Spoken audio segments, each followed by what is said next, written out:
At kaugnay pa rin po na may pinatutupad na bagong proyekto naman ng MMDA at iba pang issue. Makakapanayan po natin ang bagong chairman ng ahensya na si Attorney Emerson Carlos. Magandang tanghali po sa inyo, Chairman Carlos. Si Connie Season po ito ng Balitang Hali. Magandang tanghali, Connie. Okay, inumpisahan nyo na ho yung clearing operation ngayong araw sa Mabuhay Lanes bilang paghahanda sa Kapaskuhan. Kamusta naman po ang naging operation? Marami hubang natikitan? Ilan ba ang natow? Meron po kaming mga 10 na pong na-tow dito sa ating Mabuhay Lane.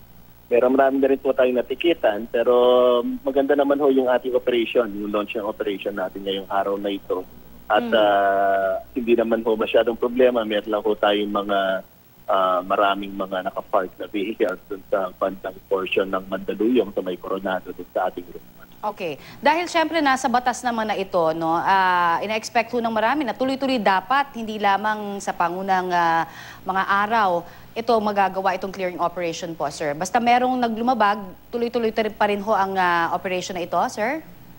Yes, at babalik-balikan namin to ilang beses siguro isang araw para magpanigurado na yung behavior ng ating mga mamamayan tama at sumusunod sa mga patakaran at mga alituntunin ng ating mga batas at ordinansa. Bukod po dito sa mga ginagawa niyong clearing operation sa mga mabuhay or Christmas lanes ngayon, ano ho ang ginagawa pa ng MMDA para ho sa nalalapit na Kapaskuhan? Alam ho nating titindi pa lalo ang traffic, sir. Yes, at hindi lang yung Kapaskuhan ang ating pinaghahandaan kasi bago magpasko, meron po tayong napakalaking event. Ito po yung APEC, Economic Leaders Meeting na mangyayari sa November 18 and 19. Okay, so yung mga ginagawa niyo ho bukod dyan, may sapat na tao na ho ba tayo na nakadeploy at papaano ho ang magiging, may ano ho ba tayo, may coordination of course with the local government units din pagdating dito sa ganito. Mas maganda syempre kung mas marami ho magpapatupad ng batas. Yes, na malaking component po ang local government units po natin. So talaga pong kasama po natin sila sa lahat po ng operation. Talaga pong part sila ng ating component.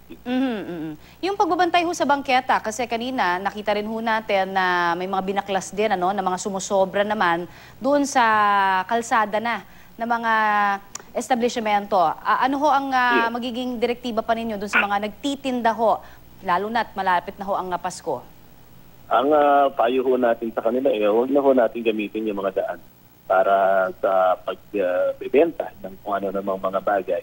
Marami naman kung pwedeng pagbentahan. Huwag sana hong daan na daanan ho ng pako at daanan ng mga sasakyan. Congratulations po muli sa pagkakahirang bilang opisyal na, no? MMDA chairperson po, chairman ng MMDA nga ho. Maraming salamat po sa inyong oras. Salamat, Ben.